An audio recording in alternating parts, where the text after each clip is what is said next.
After we have been exposed to an infection, our immune system remembers the threat, in particular by producing antibodies.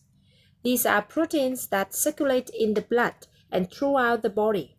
They quickly recognize and disable the invader upon contact, thereby preventing or minimizing illness. That is why we usually do not get sick with the same bug twice. We are immune. Vaccines mimic this process, encouraging the immune system to make antibodies without us having to go through the illness. Some of the leading SARS-CoV-2 vaccine candidates are mRNA vaccines, based on incorporating the genetic blueprint for the key spike protein on the virus surface into a formula that, when injected into humans, instructs our own cells to make the spike protein. In turn, the body then makes antibodies against the spike protein, and they protect us against viral infection.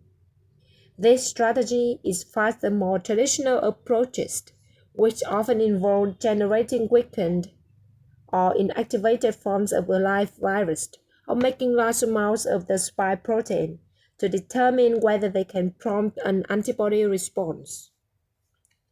Once a potential vaccine is discovered, a number of checkpoints exist before it can be administered to people.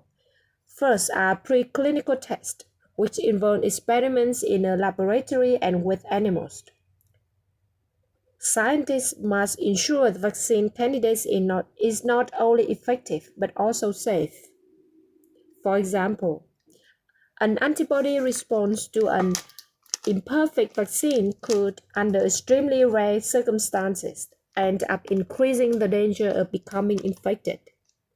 When the potential vaccine achieves the necessary preclinical results, clinical trials can begin in a small group of people. As the vaccine candidate advances, it is tested on increasing numbers of people, with scientists and doctors closely monitoring safety, efficacy, and dosing.